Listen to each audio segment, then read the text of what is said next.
Hello, and welcome back to the spoilerCast, the show where we talk about movies, and we don't care about spoiling them, except for when we talk about new movies, and we try not to spoil them, actually. My name is Tobias, and with me, as always, is my sister and trusted co-host, Rebecca. Hello! Hello. Before we start this episode, I just want to say thank you so much to everyone listening. This is not the last episode of the year, but, we're getting close. I just want to, I want to raise your spirits a little bit. So, if you're listening to this, watching this, YouTube, wherever, thank you so much. Tell your friends and family. And check us out on patreon.com/don'tmakeascene for extra episodes every goddamn week. Yes. But enough of that. Let's get into today's discussion. We're talking about, it's not a Christmas movie, no, but it's very close to a Christmas miracle. Something that hasn't occurred in like 70 years. We're gonna talk about Godzilla -1. Yay! Hey! Yes. And I guess that's a spoiler for the rest of the conversation. This is actually like a good Godzilla movie. I mean, there has been other good Godzilla movies, don't get me wrong. But I mean...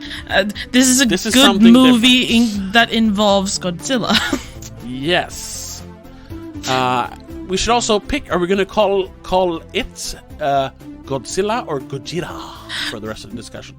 Godzilla, I think. Okay, Godzilla. Okay. Yeah, we because watched... it's Gojira otherwise, and it sounds weird. Gojira -1. That's just, we'll say it in English. We want to do Asian voice and get censored. Exactly. Yeah. Okay.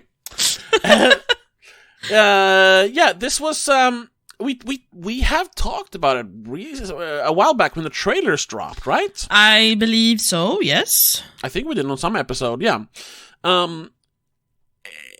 And we were both kind of excited for it, even though I don't think there's been a good Godzilla movie. Yeah, basically since the original. I'm still like hopeful because I love the original. I think it's one of my favorite movies of all time. I don't really know what you think of Godzilla and the movies. I appreciate all kinds of monster movies when they're well made. However, in the past 10 years, I haven't seen a good monster movie. So, well, I like the Kong Skull Island. That's actually a pretty good one. Yeah. Anyway.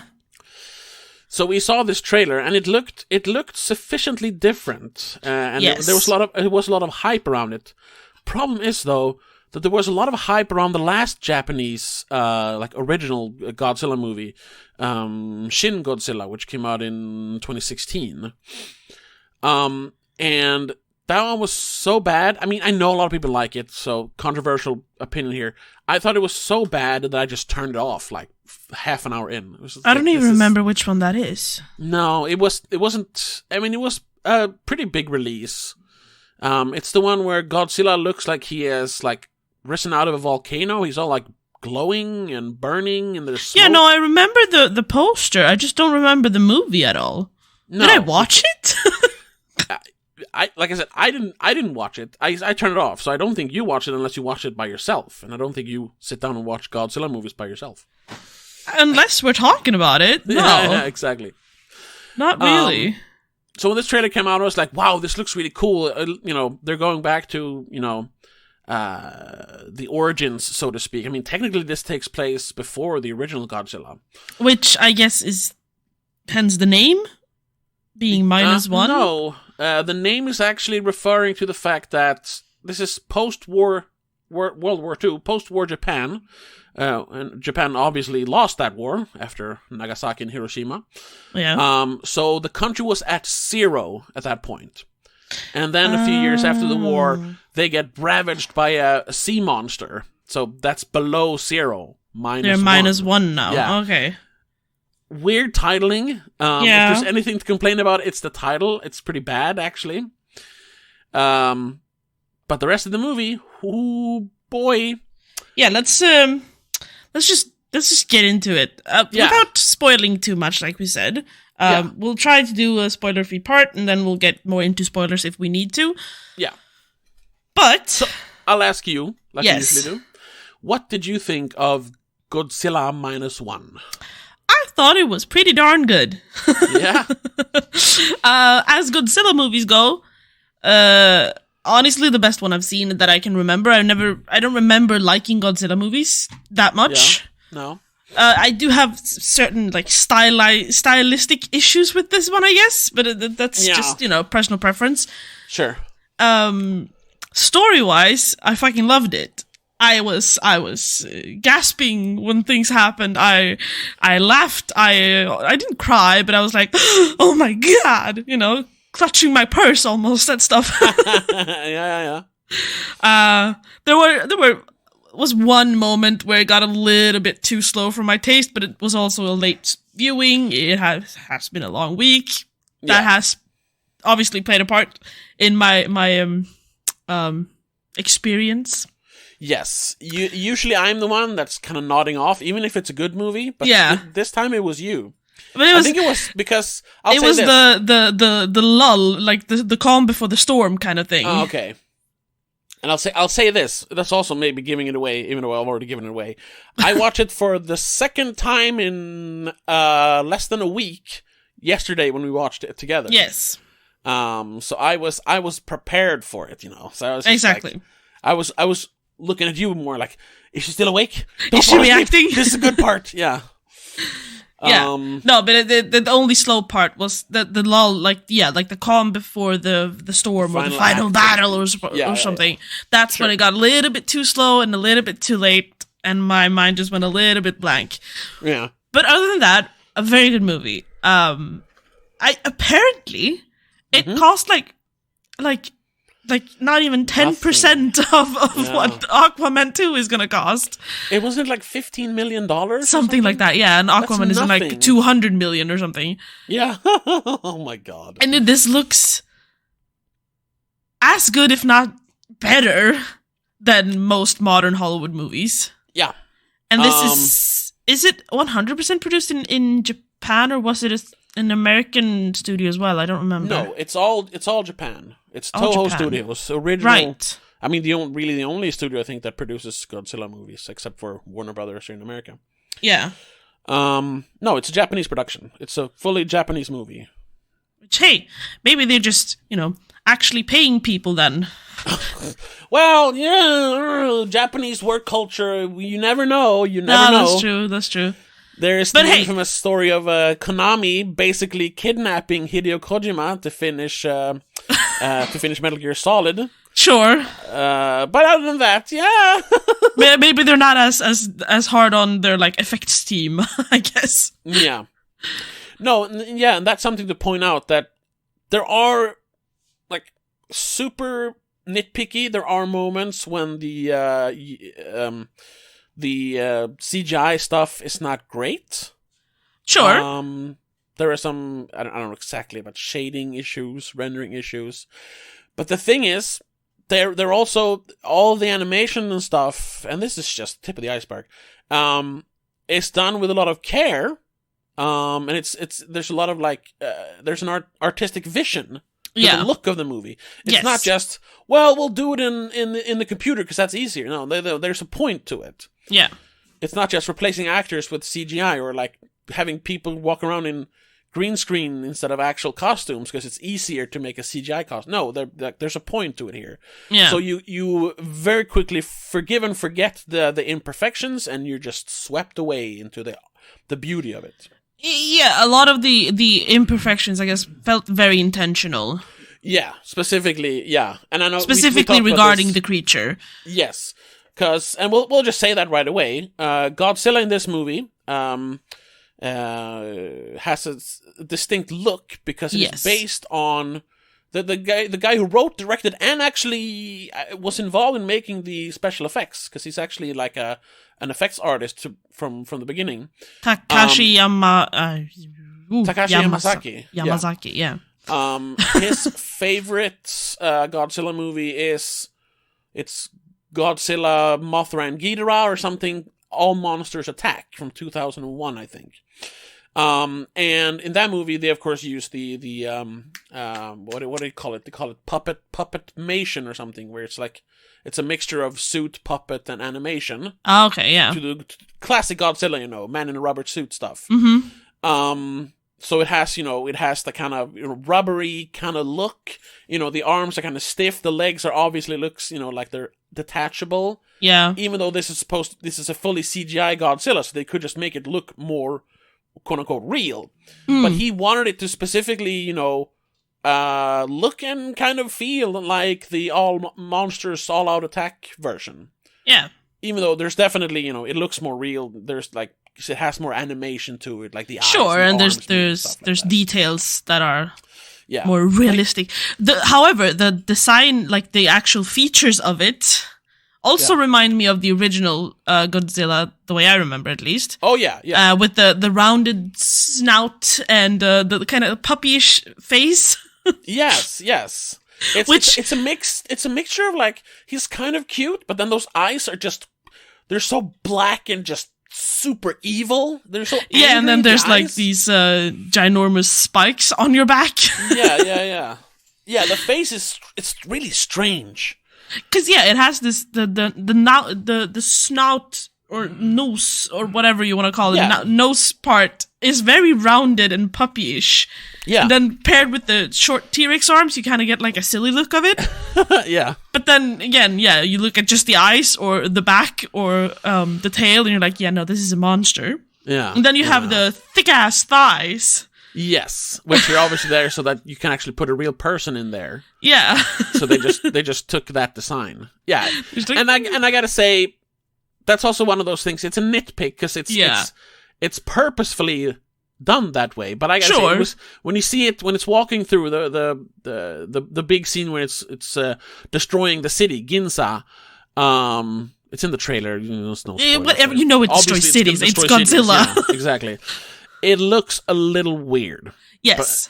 But it is intentional, so I But can't that's what I'm saying. That's the style choice that is the only, flaw for me. Because I wouldn't have chosen to depict Godzilla so round, I guess, is the best word for it. It looks more natural, so to speak, in the beginning of the movie. Yeah. It feels more dinosaur-like. It's walking more, forward. When it's, It almost, not design-wise, but the way it moves, it feels more like the first American Godzilla, 1998, which is just pure lizard, or pure dinosaur, I guess. That's the one where it lays eggs in New York? Yeah. Right. That also is, whatever. No, we're not talking about other Godzilla movies. If you want to know what I think about that movie, I have a video from 2019, which was the last time I watched a Godzilla movie. Well, that's not true. No, that's not true. I watched 2021 Godzilla as well. We have done episodes on Godzilla movies. Yes, we have. Last year, I think. Yeah, when we did Godzilla vs. Kong. Right, yes. But, I have a sort of controversial video from 2019 where I call Godzilla King of the Monsters the worst movie of 2019.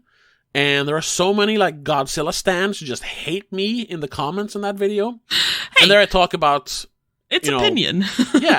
How it clearly misinterprets the original, and how I honestly think that the 1998 Roland Emmerich version gets it more right, even though that movie is not great. I appreciate it for understanding the purpose of Godzilla, but no, the purpose of Godzilla is the next thing I want to talk about. Yes, let's do that. Because I don't remember another Godzilla movie portraying the monster for what it actually is and sticking to it throughout the entire movie, not going, this is something we need to study, or this is actually good, and you have pro Godzilla protesters, and you have some weird human monster relationships going on. There's none of that shit in this one. No, and a lot of that is from the newer American Godzillas. There's a lot of that in the Japanese as well, but recently it's that Godzilla is some sort of anti-hero. Mm-hmm. Because he's part of they're not apex predators. I don't remember. They're called something else. These huge creatures who basically they're there to balance out nature, basically. Yeah. Yeah. So whenever you get the flying bug monsters from the 2014 Godzilla. Mothra? No, it's not is from Mothra. King of the Monsters. Yeah. Right. They're called Mutos. I thought it was going to be Mothra, but it wasn't when I watched that movie. That's what Godzilla awakens to destroy them because they, to balance nature out. Yeah, it just doesn't really make sense. No, it gets too literal. Like Godzilla was always very it's more thematic than literal. Yes. Like in the original, Godzilla is literally representing the destructive force of nuclear weapons. Yeah. Like it's a movie about Japanese cities being in the 50s, right after the war, being destroyed by this unrelenting force. People dying. There's nuclear fallout afterwards. It's just that they replace it with a monster. Yeah. Because honestly, to like ease the blow, like if you were going to make a movie about Hiroshima in 1954 in Japan, people would be angry because that's disrespectful, traumatizing. Yeah, that too. So instead, this way, it's a monster, and it's also in like culturally more relevant because Japan has like a whole thing with kaiju with monsters. Yeah. Yeah, and like you said, it's easier to digest. It's easier to portray. I guess it gives you a clear enemy. You can actually focus your anger at the monster instead of like just this energy. It also doesn't point fingers at, in this case, America for dropping the bomb, because it's not about that. It's about the people surviving the attacks. And what's so genius about the original is that they actually use an even more devastating weapon to stop Godzilla. They did the anti-life bomb or whatever it's called. Yeah, that basically kills all life in a radius of whatever. So it kills Godzilla, but also every fish in the sea. So it's right. It's a whole thing like where you have to use an even worse weapon to stop the original weapon. Evil begets evil, basically. Yeah. And that movie ends on a kind of a downer note, especially since the guy who invented the weapon has to die in the blast. Dr. Serizawa.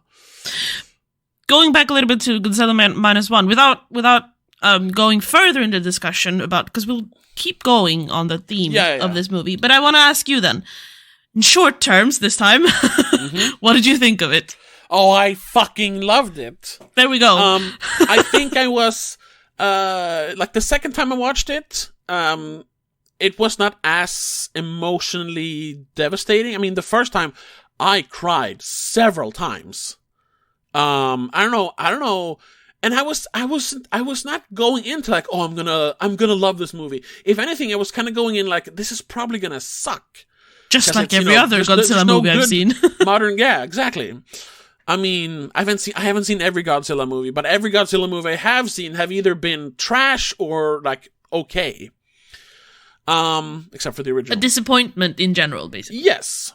And I have to say, the movie did not start out well. Are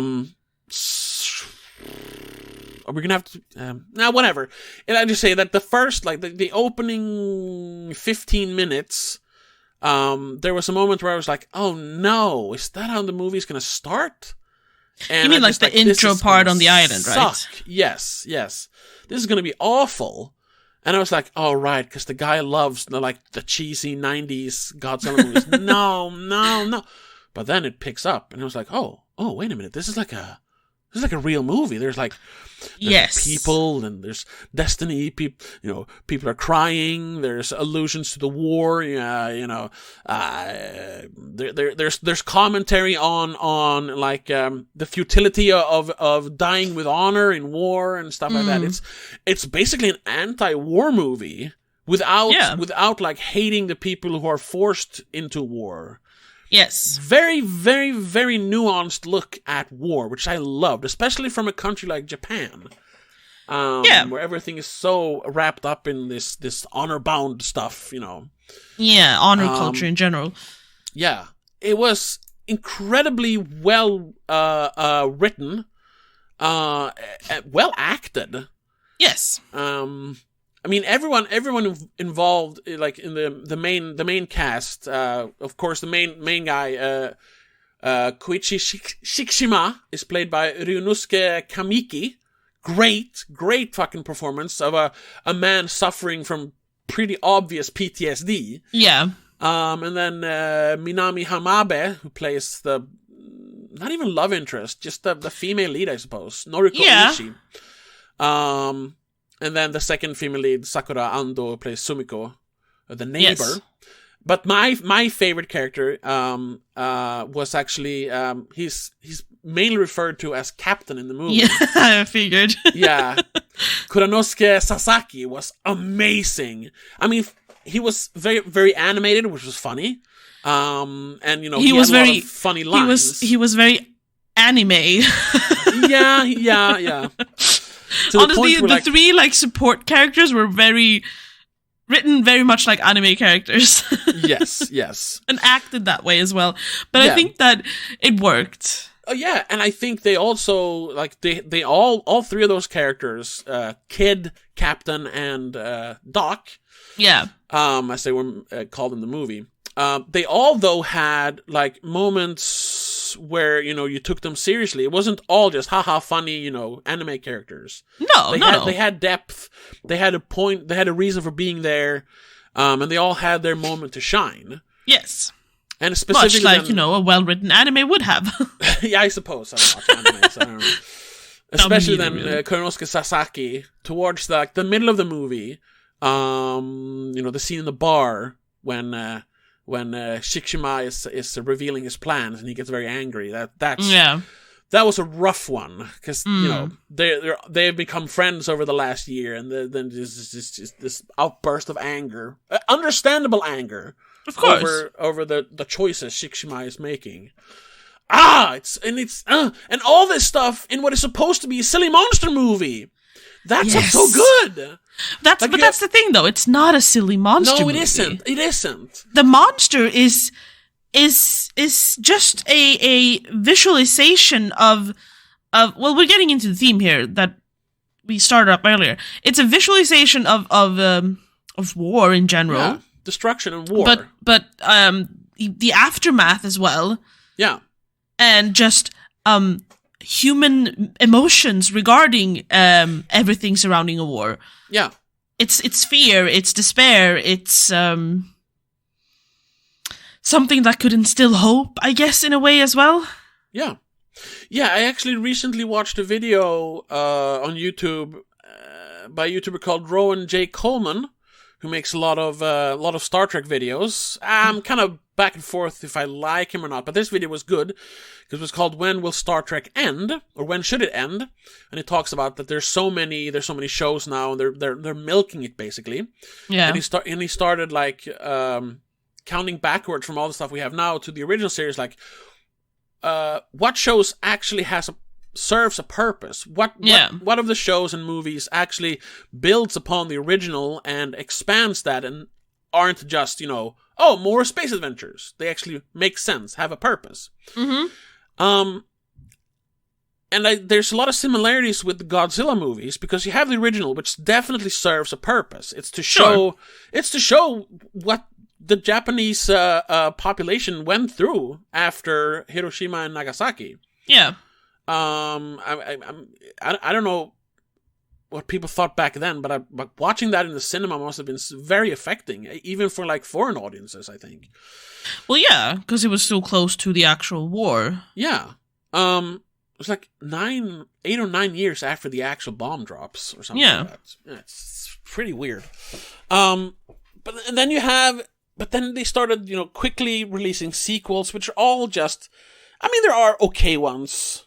They're all fun to watch because, you know, they're silly monster movies, but occasionally there's ones that actually, like, you know, kind of builds upon the original, and like it's not just silly, it actually has a point. Yeah. But it's not really until you get to what's it called? The Return of Godzilla, I think, or Godzilla Returns, which came out in 1985, which was supposed to be sort of a soft reboot of the franchise. It kind of disregards all the movies that came before except for the original. Okay. And since it came out in like the middle of the Cold War, it deals a lot with how the different like what do you call them, super nations like America, Russia, and Japan, how they deal with a situation like this. Like, do they work together? Do they actually get involved? And it becomes kind of an interesting like political thing about it. Where then Godzilla sort of represents the war. Yeah. And how can we solve a situation when no one trusts each other? It's interesting. It's actually pretty good. But they come out like 30 years, 40 years after the original. Yeah, well then they're using Godzilla for what it is supposed to be again. Then it's symbol. It's not. It's a symbol, exactly. It's not a actual threat. It's a symbol of a threat. It is a monster, but it's sure. It represents so much more than just scary monster. Because and the fact that they made it of its time. Like, instead of being scared of the nuclear bomb, which we weren't really in the 80s, it was instead the Cold War and what it was like doing to the different countries. Everyone's suspicious of everyone. Yeah, and the nagging of what could happen if someone steps the wrong way now. Yeah.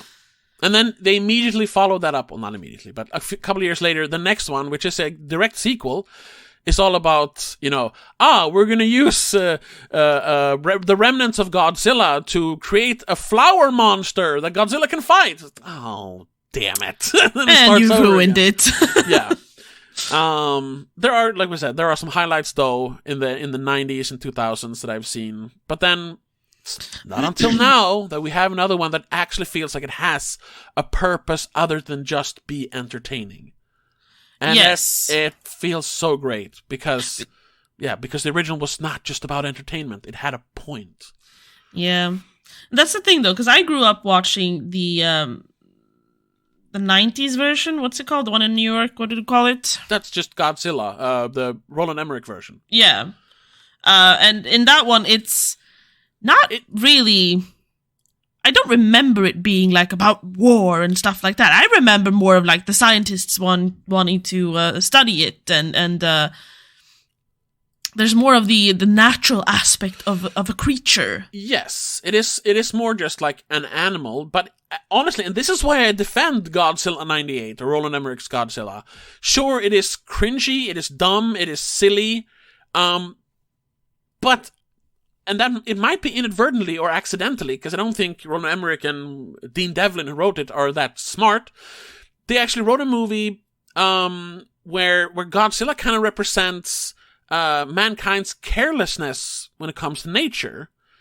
That's because right. Godzilla in that movie is born from, radiation, fallout, mutating lizards in Micronesia or somewhere. All right.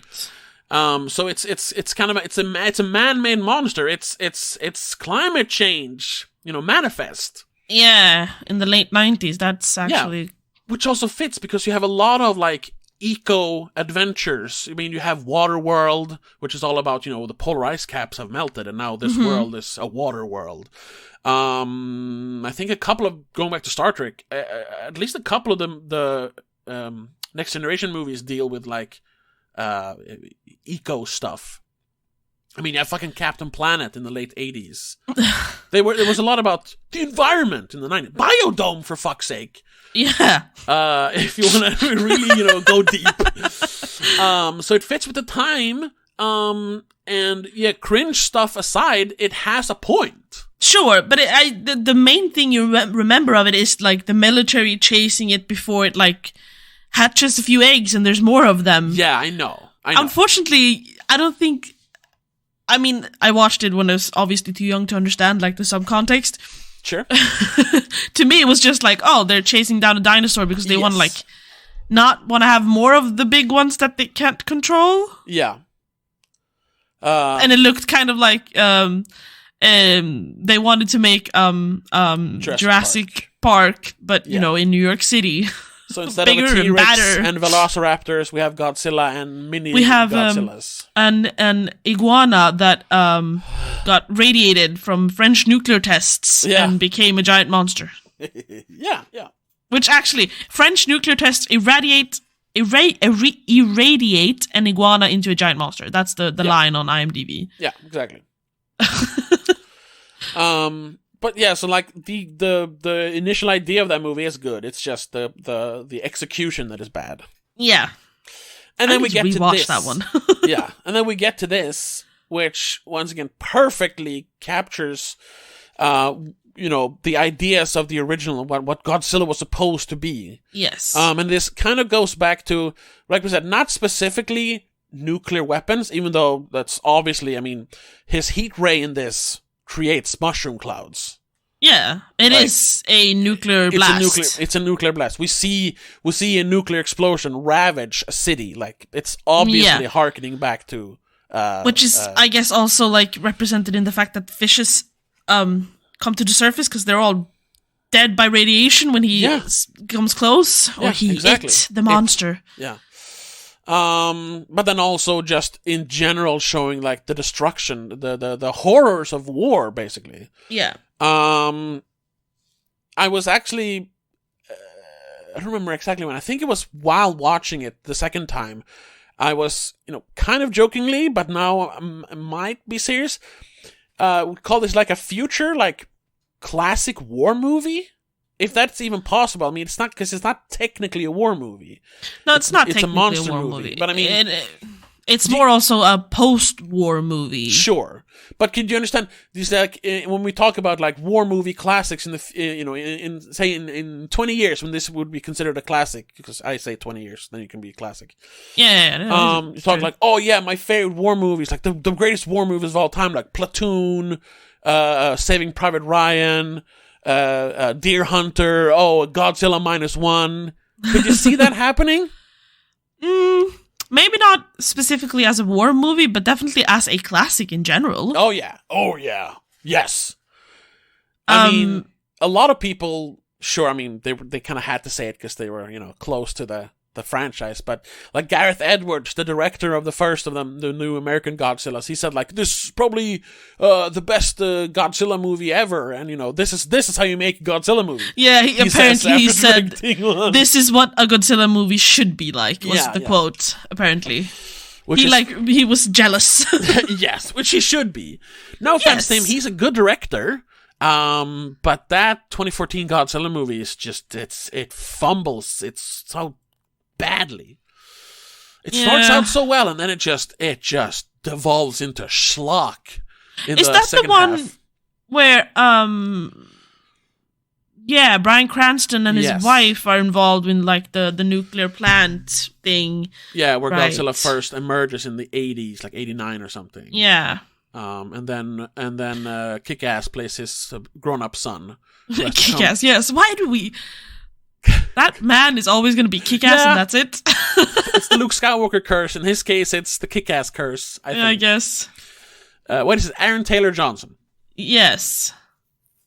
And he's... Yeah, didn't that movie like start out kind of... Because I watched 2 very short reviews before this to just freshen up my memory about the movie. Of -1? Yes. Oh, okay, yeah. And I don't remember who mentioned it. I watched Jeremy Jahns and what's the other guy? Stuckman? Yes. Ugh, okay. Because they were the ones that had short videos on it. Yeah. Everyone else are like 20 minutes plus, and I didn't really have time for that.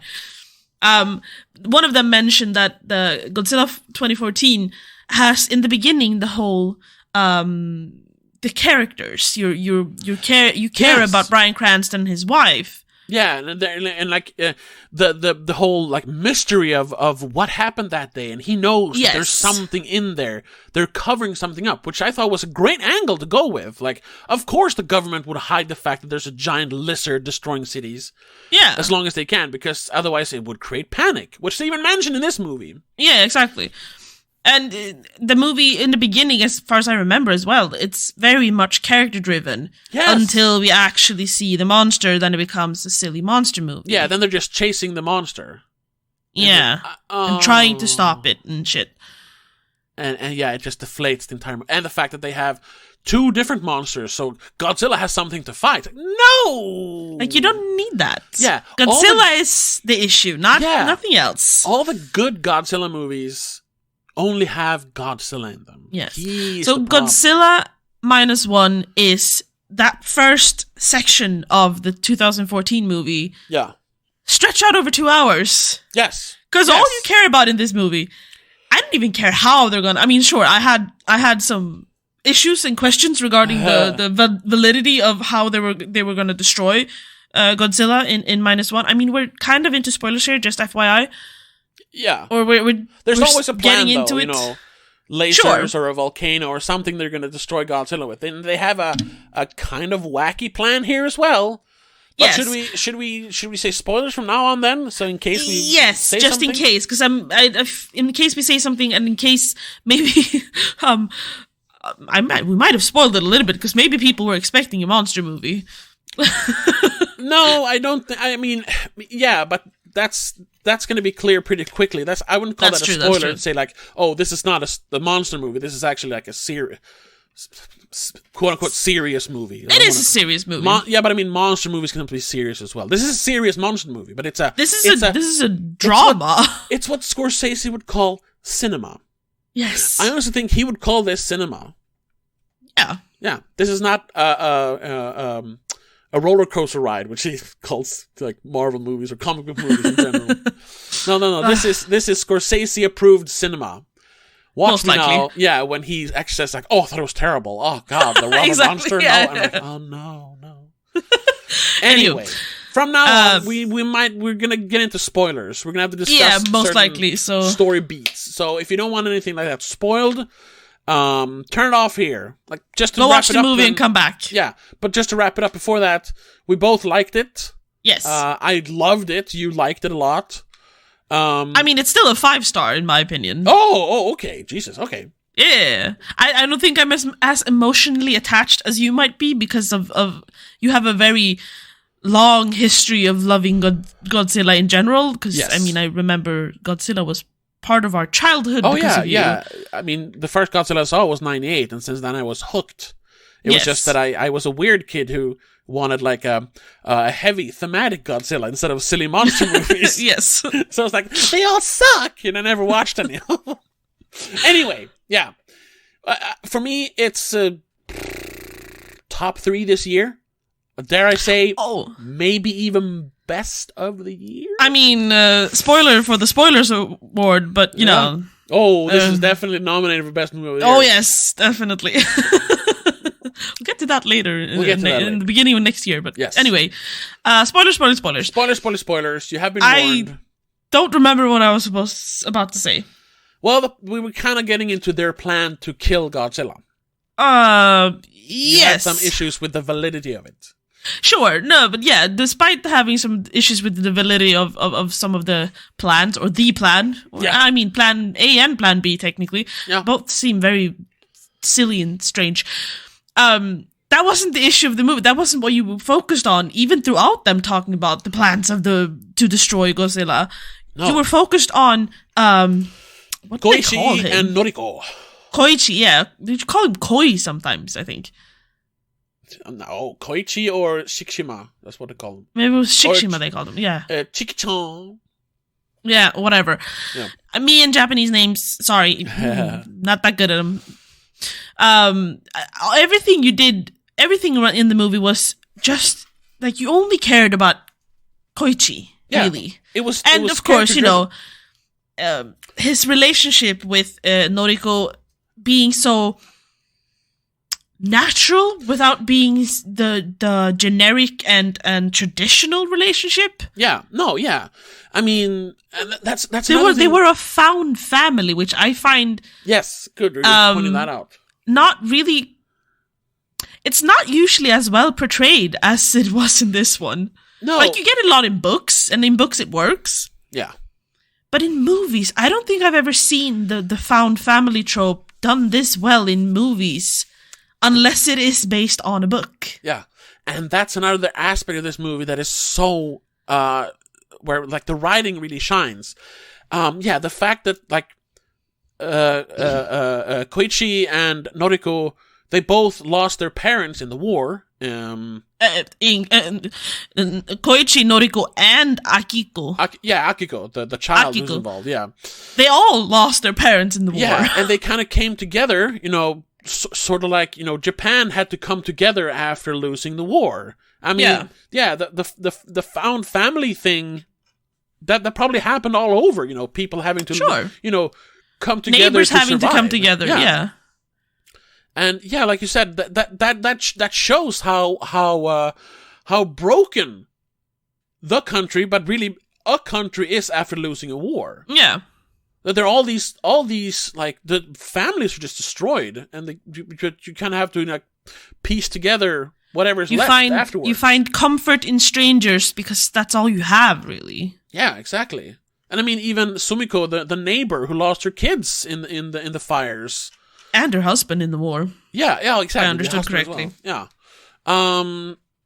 And how she kind of became their, the semi-caretaker of the baby as well. It's like she became like grandma next door or something. Yeah, basically. I thought that was so wonderful to add that to the character. And it never feels like, oh, this is too much. Like it's about PTSD, it's about, torn apart families, it's about Godzilla, it's about the war. No. It's about all that. But it's worked into the character so organically that it works. All of it works. The fact that Koichi or Shikishima has recurring nightmares of his first encounter with Godzilla, which easily interpreted as just having recurring nightmares of your time in the war. Yes, but the way they portrayed those nightmares isn't just of Godzilla, though. The main issue for him isn't the monster. No. It's the fact that he disappointed and deserted so many people, and he acts inactively, I suppose, or actively, cost their lives. Yeah. Cost them their lives. Yeah, which is then, once again, beautifully focused into the one survivor of the initial attack, except for Shikishima, Tachibana, the engineer. Yes. It's so that's also another detail to all of this is every single one of the side characters or the supporting characters, Sumiko, Tachibana, Yoji, Noda, what was the kid called? Oh, that's the thing. Mitsushima? Those are the names Shiro? I don't remember. I think he is he's Saito. Tadayuki Saito, played by Yuya yeah, Endo. maybe it is, yeah. I think Saito. All of them have so much character. Yeah. And development. Yeah, they're all well-rounded characters, yeah. And they develop throughout the story. They are a certain way and they become a certain way, and there's a reason for them becoming a certain way. There are natural reasons for them to be the way they are or become the way they are. Like Sumiko specifically. Oh, yeah. Hating him for, first of all, she knows why he went in war. Yeah, well, we got 100% aware of him going into the war to die. He was a kamikaze pilot. Yeah. Which you turned to me and asked me if I knew what that was. Well, I'm slightly offended. I don't know. Not everyone knows what a kamikaze or what kamikaze Would you means. like to explain then for everyone who might not know in our audience? Well, kamikaze is suicide. Like ritual suicide, honor suicide, and in World War II, probably in other wars as well, but specifically here, World War II, Japan employed a lot of pilots to be kamikaze pilots. They would literally fly their planes full of bombs into targets instead of just dropping the bombs, because you can actually steer a plane, can't steer a bomb. So you would actually hit on target. Yeah, and it would be this like you will die in honor because you die for your country, you die for your emperor. Yeah. Which there's because I definitely, like, I can see the whole thing of, like, it's an honor to die if you fight for something, definitely. Like, Yes. I'm all for that. Fighting for something, and if that means, you have, if you die, at least you died for something. Yeah. Problem here is that this dying for honor because of kamikaze is your goal is not to technically your goal is to make Japan win the war, but your mission is not to fight for Japan. Your mission is to die for Japan. Yeah, that's where the problem and just comes take in. a few enemies with you. Yeah, it's the wrong way to go into it. Dying is just the last outcome. Like, it's not the one you're actually looking for. A kamikaze pilot is supposed to die, and that's dying for the wrong reasons, I think. Yeah. And that's especially when Japan wasn't even fighting an honorable war. They were basically, like, they entered World War II. They were looking at Germany and looking at like Italy and then America, and they were like, "Ah, shit," because they weren't even involved at first. And then they were like, "Well, we don't want to be like we want to be on the winning side. Who do you think is going to win? Germany?" So they just attacked America to, like, say, "Well, we're in the war too." It's like they wanted to show that they were strong so that they wouldn't be attacked, but they kind of fucked it up. They sided with the Axis powers, Italy and Germany. It's just like, yeah, picked wrong. Yeah. Then you're really fighting, and as a kamikaze pilot, dying for a cause that must have felt off for a lot of soldiers, for a lot of people in general. Yeah, exactly. So to have... Side note, they don't say kamikaze in the movie. No, they call it something else. Not something. Yeah, I don't remember exactly. They don't So actually say I was kamikaze. confused, because I've always, like, kamikaze is a Japanese word, right? It is. But maybe it's not like a weird English or European translation that we just made a word that sounds Japanese. I'm looking at the kamikaze synonym. Or perhaps it's a later iteration of the word, I guess. I don't know. Either way, that was just a side note. Sure. That is not important. It's just I was confused because I read, in my opinion, or in my head, a Japanese word, but they said something else and it just didn't match. I was scared that it was like a mistranslation. Okay, yeah, it might, because actually, like, if you look up the definition of kamikaze in English, though, so, there might be something lost in translation. Words, yeah. Kamikaze, as in reckless, having or showing a lack of concern for the consequences of one's action. A bike messenger who regularly cuts across busy city streets with a kamikaze boldness, like, who cares if I die? Whatever. Who cares if I hurt someone? Maybe that isn't what the Japanese army actually called them. It's just what has been used since. Yeah, I guess so. To describe them. Either way. Yeah. No, so the fact that our protagonist is someone who, he chickens out. He's supposed to fly his plane into somewhere, but the movie starts with him abandoning his mission and faking that his plane is malfunctioning. So he has to land at an engineering station on an island called Odo. Odo, yeah. Yeah. And then they go over his plane, and it's like, there's nothing wrong with your plane, bro. And, you can see some of them are like, this guy. And Tachibana goes like, I understand. Yeah. It's a difficult choice to make. Yeah, and he talks about, like, there's no honor in it. The war is already over, because the movie starts in 45, and I think they dropped the bombs in 46.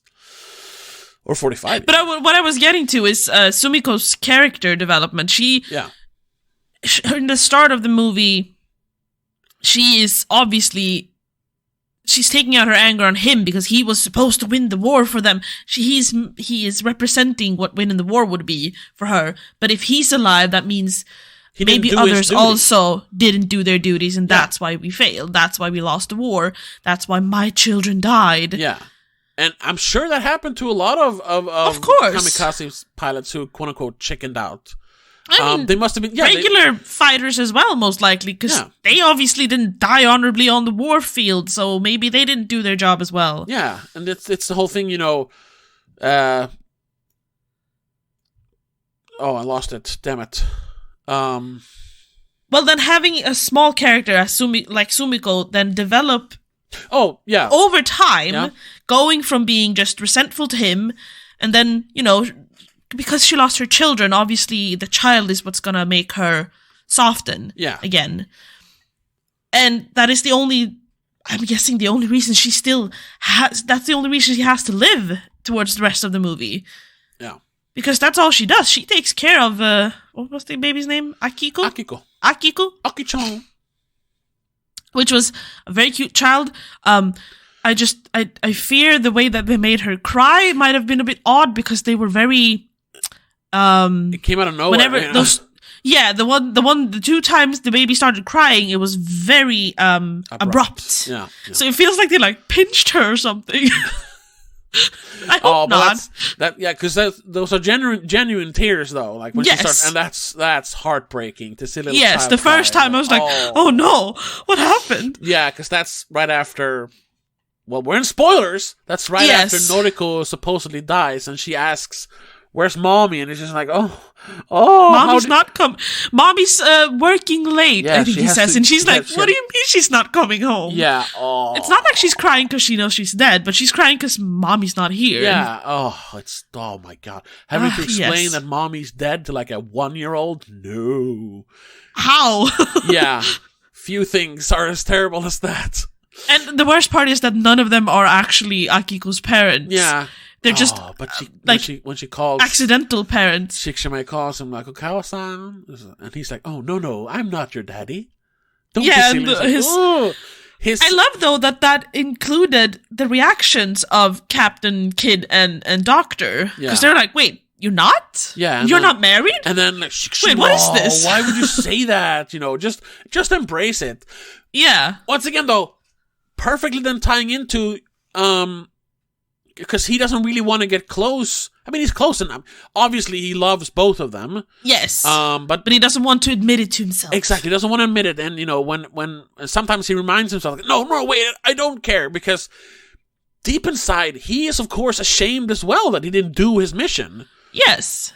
Even though throughout the movie he understands that his mission was like it wasn't a good mission, but it's like he's still waiting for an opportunity to fulfill his mission. Yeah, and he doesn't want anyone to have to lose him. Yeah, exactly. So he pushes everyone away because he's greatly suffering. It's such a good portrayal of like trauma.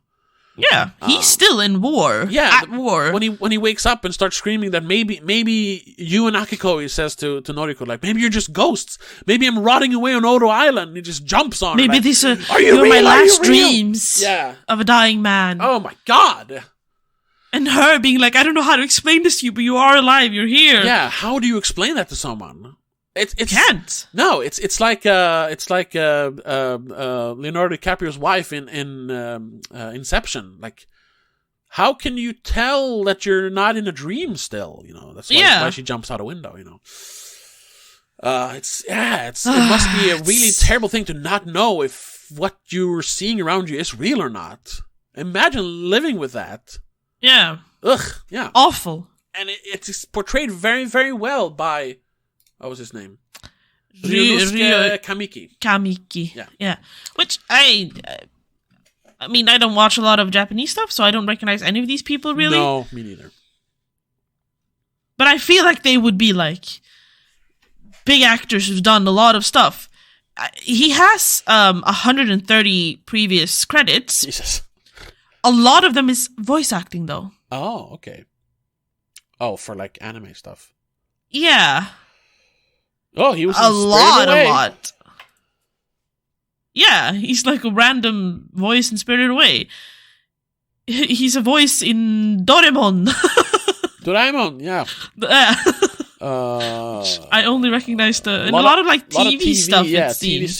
TV miniseries. Yeah. Though I've come to realize that is like a thing in lots of big Asian production, whatever. You do everything. Yeah. You're not just like a Hollywood star. You do everything. No, they have a different culture around surrounding actors there. Yeah. It's more of a job than it is a yes. What do you call it? Like a style thing. You're not a celebrity. You're an actor. Okay. I mean, even in like when you have idols, as they call them, they still do a lot of stuff. It's not just I'm not just a singer. You're gonna work. Like, yeah. Like a lot of them transition into doing modeling and acting, and they put in so many hours apparently. Yeah. I'm very different from American. Looking at Kuranosuke Sasaki, who plays Captain. Same thing there. He has 120 previous credits. A lot of TV series, TV miniseries, some movies. Not as many voices, though, it seems. Yeah. He's in We Make Antiques too. He's also in a show called America ni Makenakata Otoko, which is a TV movie. Which, also then mentioning, writer and director Takashi Yamazaki, doesn't have a lot of previous credits. No, because he's mostly done like special effects, and a lot of it is animation. Yeah, exactly. Oh yeah, animation. Yeah. No, but like what he's directed as well, like it's animated stuff. Yeah. He's done 2 movies of Doraemon. How did you pronounce it? Doraemon. I've never watched it. I just know it's called Doraemon.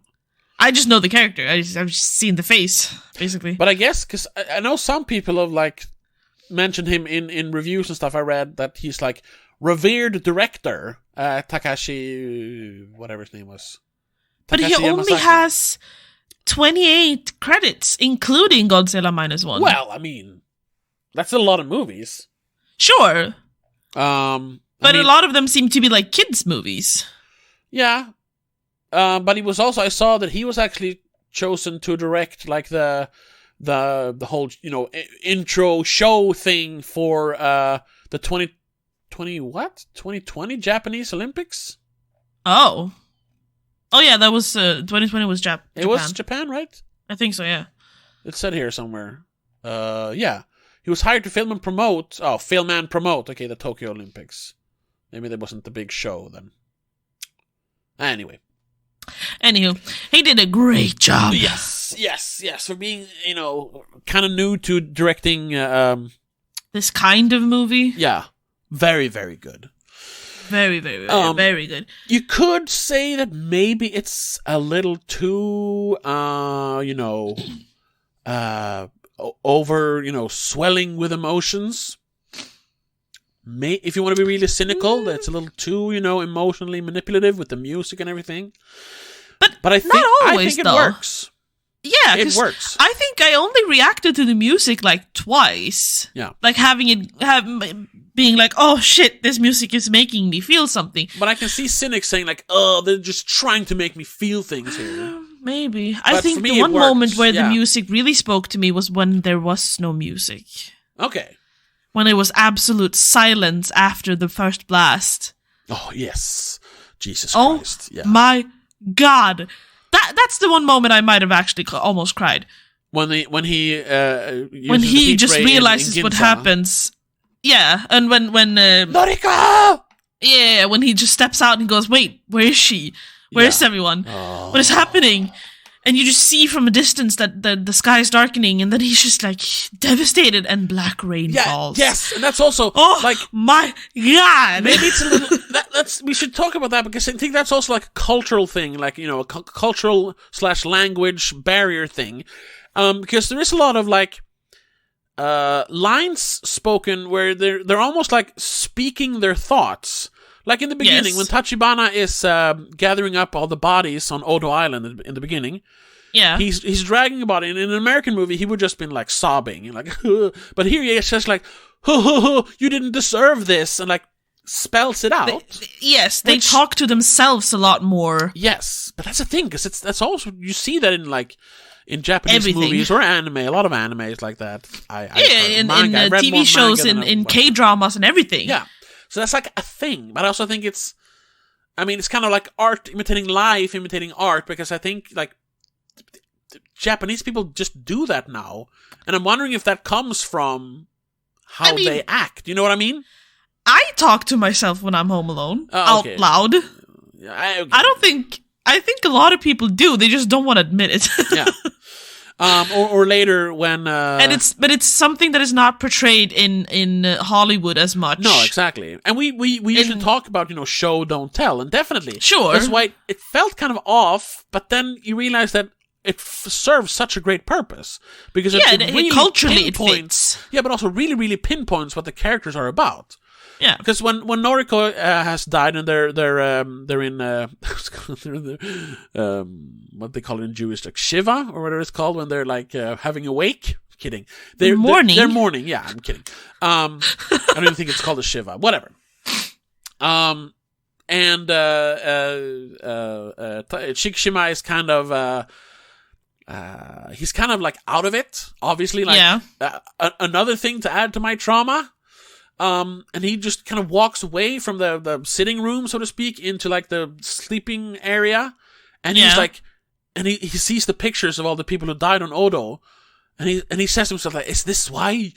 Because I dared to dream again? Because he was kind of being happy, but the ghosts of Odo are punishing me then for being happy again. You got too close to being happy, so we have to take it away from you. Yeah, exactly. And he says it out loud. It's not like a long, like, diatribe, but he just says those words, like, is this because I dared to dream? And he's like, he spoke out loud to the ghosts, basically. So it's like, it is exposition, but it works. It's used so well. And it's used sparingly. It fits culturally in a way. I think that it might have been more jarring if it was in an American movie. Mm. If you had Chris Evans or something doing that. Is it because I dreamt about being happy? Yeah, it wouldn't work. Yeah, it would have been strange. Yes, I agree. But those moments, they really worked. And I was going to say, there was also like taking like an artistic license, or whatever you call it. Liberty, thank you. Yes, liberty. Artistic liberties. The scene you talked about when he steps out from for some reason the building he was hiding behind did not get destroyed. But they were other too far away, so they weren't demolished completely. It was just the top bits. I'm kidding. Threw I'm off. I'm nitpicking. I'm joking. But he steps out, and it's just a wasteland. The blast from the heat ray, from the nuclear weapon, basically. Yeah. It's just demolished the blue everything. Lightning. Yeah. Yes. And he realizes that, oh shit, Noriko didn't have a chance to hide. She's just gone. And as he starts screaming her name, and then he sees, that's the thing. Also, it's a little bit on the nose, but it works so well. He looks up at the mushroom cloud, but really he's looking up at Godzilla, which you see in the foreground. And my God, if you want to talk about like visuals, seeing Godzilla stand there, it's almost like he's looking up at the mushroom cloud, and the sun is being like blotted out by all the smoke, and there's just destruction around, and there's no music there, and he almost starts, because that's also the thing, they don't portray him as like stoic or anything.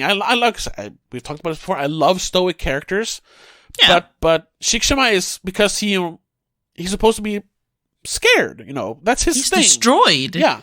But I mean, in general, in the movie, he's a coward, so to speak. Yes. He, several times just goes like, ah, ah, and starts screaming like, But yes. Not saying that's a bad thing. It's just who he is as a character. So here he starts like, he breaks down, starts crying. Yeah.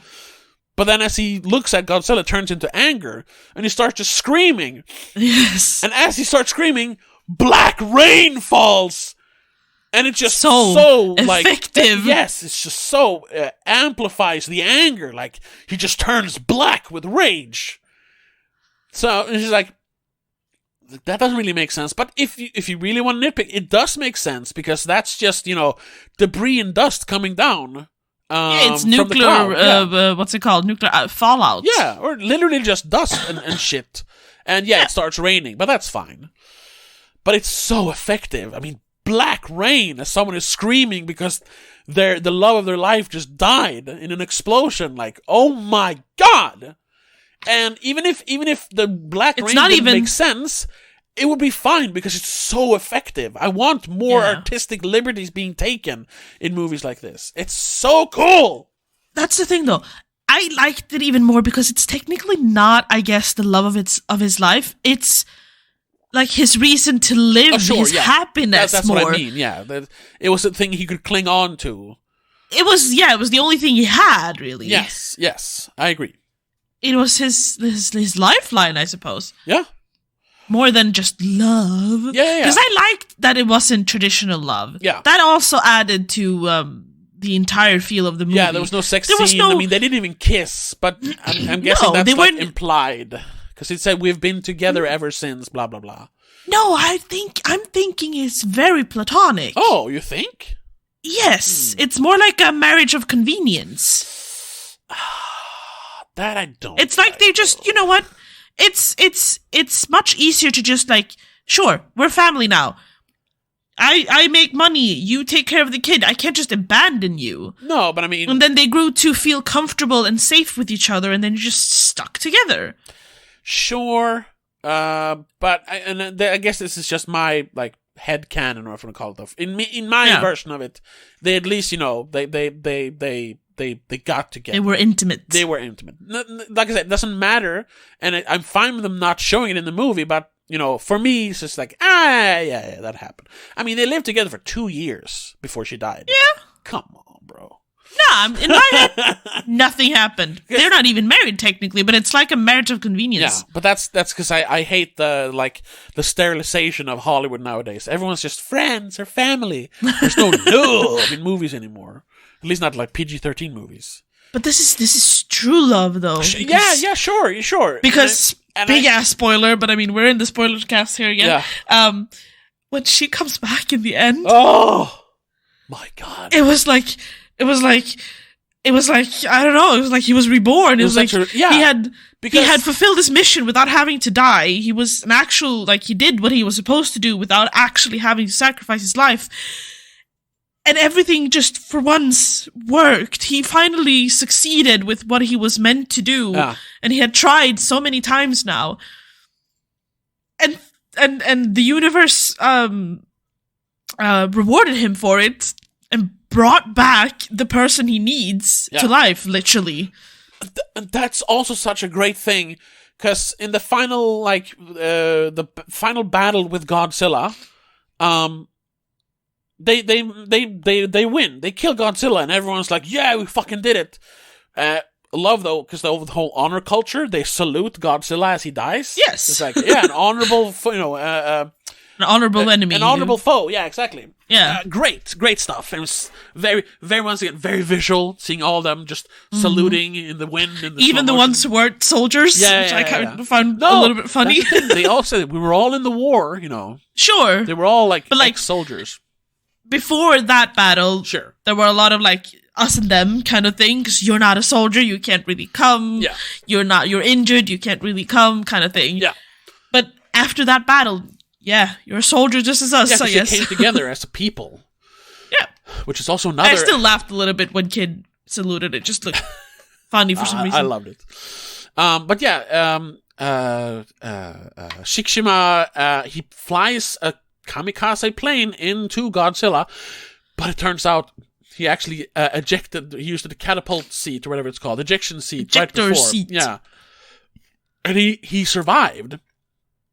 It's like and everyone's super happy because we defeated Godzilla. Shikishima is alive, so Akiko still has a dad. Yay! And he's of course happy, but something's missing. Something is missing. Like. This is now the third time he technically chickened out, because the original plan was to die fighting Godzilla. It was him getting absolution. Strange looking plane. Yeah, it was really cool. Shinden. Yeah. Which, funny side note, if you pronounce Shinden in Swedish, it means cheek. Yeah. And it had a big red dot on the side, which looked like a cheek. Yeah.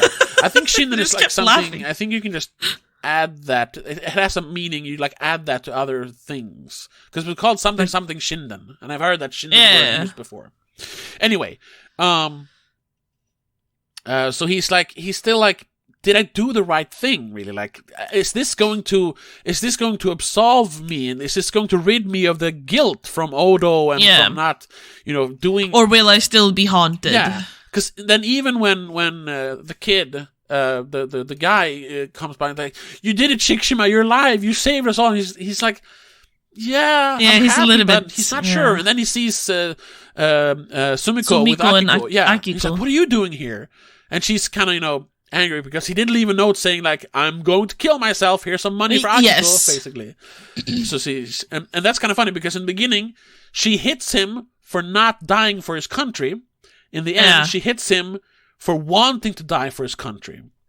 Yes. Good. That's the development of character. Yes. Shown in different ways but within the same characters.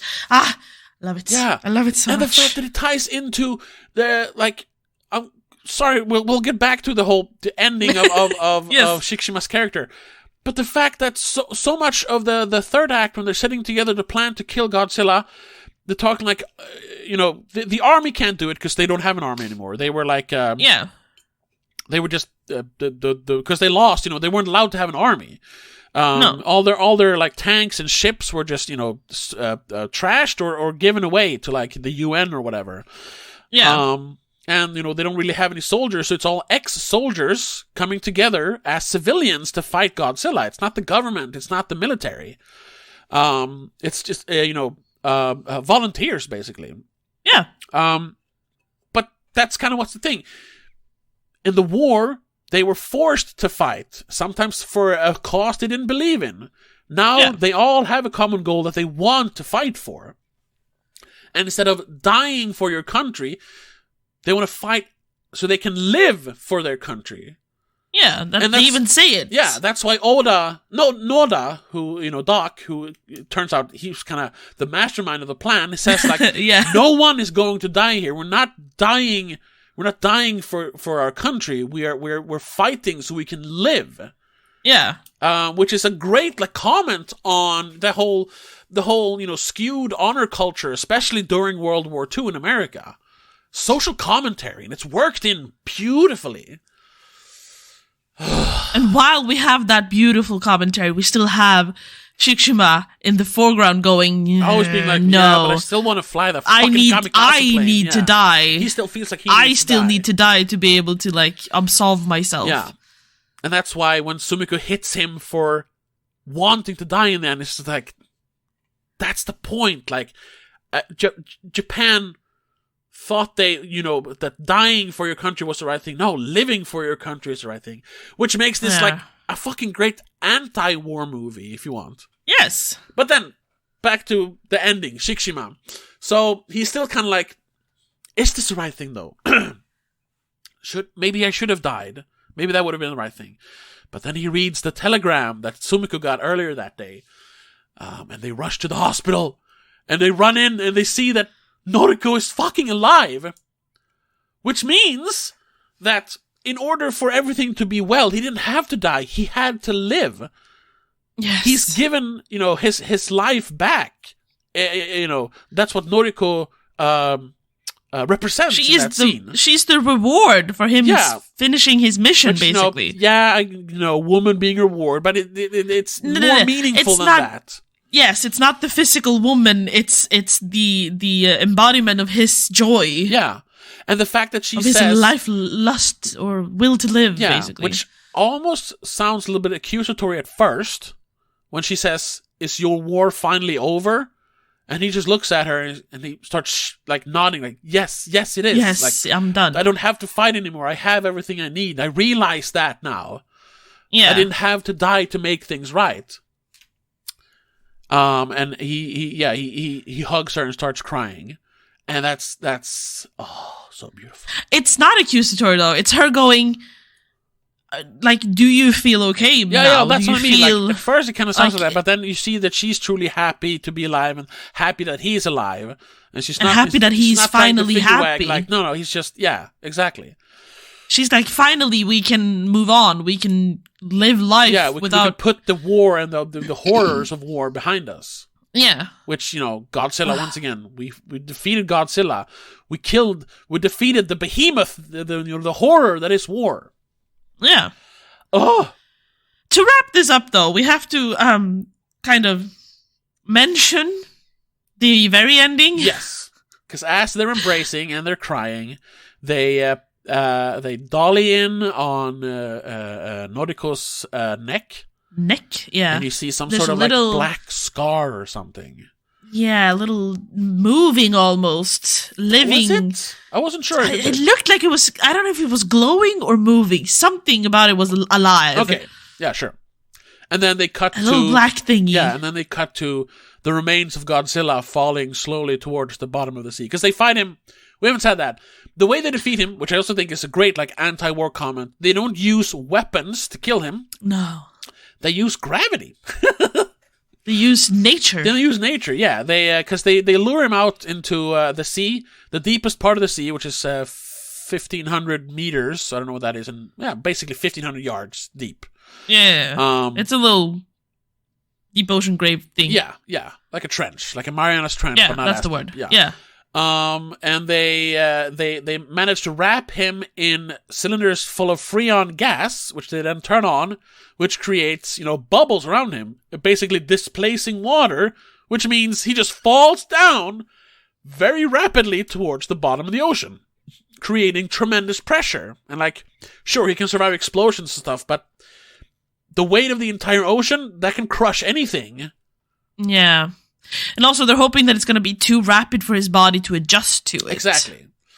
And then if he seems to be still alive, they have flotation devices attached to him so they can pull him up fast enough so the decompression will make him explode, basically.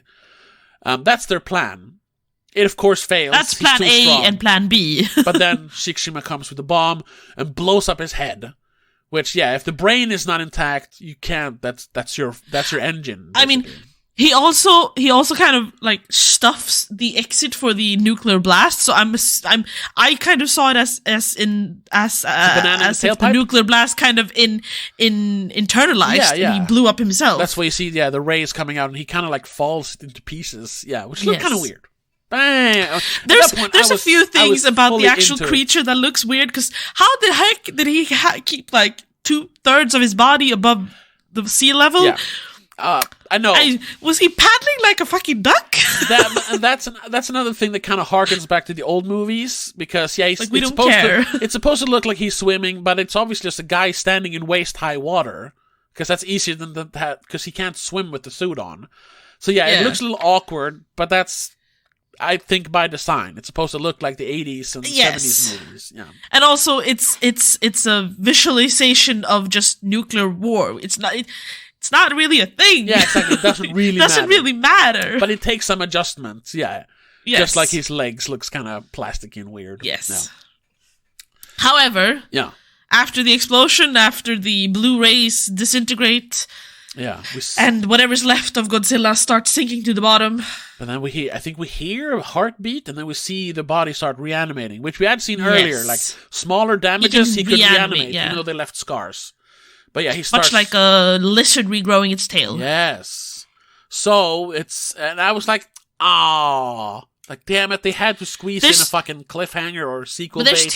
There's two things to this. It's either a sequel bait. Yeah. Or, like you said, it's just to show that no matter what you do, the scars of war will always be there. And that's actually something that the director said himself. Obviously, I don't think, the producers would let him just say that, this is the final time we're making a Godzilla movie. There has to be room for sequels. I'm sorry. Yes. Producers will always be producers. They will always see money before art, So, he put that in. But it's, like you said, there was also him saying, Noriko will always carry the scars with her. Like, she might die, because I still see it, like, in a literal sense, she has radiation damage, and she probably will develop cancer and die in a few years. Yeah. And that's just reality. Like, yeah, the war might be over, but, you know, the war isn't over, which is, like, what the whole movie is about, really. That's why he's struggling with PTSD. Yeah. So, yeah, it's the scars of war, the scars we carry with us. And then the fact that we won the war, you know, but there's always going to be more wars. I mean, World War I was supposed to be the war to end all wars. Exactly. That didn't happen. There's been at least, you know, one war since then, all the time, somewhere in the world. Like, war is never going to stop.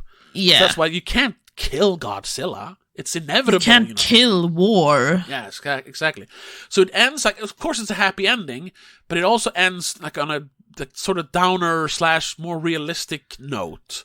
It's like you know what, yeah, you're allowed to be happy, but keep in mind. Yeah. It's always going to come back one way or another. Yeah, exactly. It's never over. Peace it's just a dream. It's peace is always temporary. Exactly. Which is really sad, but also very true. Very true. Sad but true. Yes. Anyway. So, and on that note, I loved the ending. I loved everything about this movie. Yes. It took some digesting for me to overlook the silliness of the actual monster. But the more we talk about it and the more I think about it, it's amazing. Honestly, you could almost cut every scene out that shows the physical Godzilla, or at least replace it with, like, just nuclear war or whatever. And it would be a fantastic, amazing movie. The fact that they, like, had to have the brand name recognition and the actual creature in it is just, I guess, fan service. Yeah, but I also think the old brand recognition. It works. It works because it did exactly what the original Godzilla did. Yes. And built upon that. So it's so good.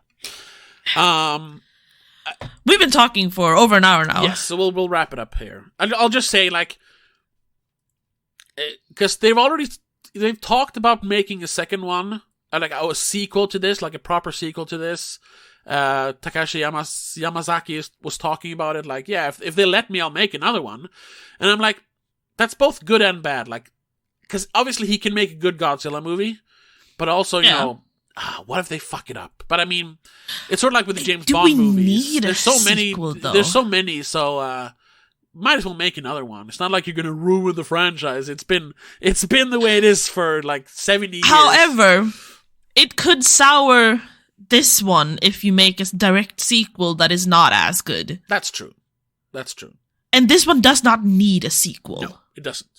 They can do like a spiritual sequel. Just make another, Godzilla movie. It doesn't have to be a direct sequel. If they do it like we mentioned earlier, like if they do it like the next one is about another war represented by Godzilla's existence. Exactly. Then yes, that would work. Yeah. But not if they do just monster movie now, no. Yeah. They've kind of set a new standard with this one. Like, you can't go back to silly monster movies. And you can't have like, oh no, Shikishima, you have to come help us. Godzilla is back. Like, no, do not bring back these characters. No. That's the thing. But that's it. Yeah, we're still looking forward to the next one. Hopefully it is as good. I mean, if it is as good, then yes, bring it on. If it's not, fuck off. Yeah, exactly. We didn't really discuss what we'll talk about on Patreon this week. I'm guessing we'll just pick a random Godzilla movie. You know what we should do? Hey, maybe we'll do the 98 one. I think we've done that one, haven't we? No, I haven't seen it in so long. Oh, okay. Either that or the one... We did a bunch of the classics. Yeah, the one that the director himself says is his favorite. The All-Out Monster Attack or whatever it is from 2001 or whatever it is. You know what? If you want to figure out or find out what we eventually end up doing, check out the Patreon. Yeah, patreon.com/don'tmakeascene.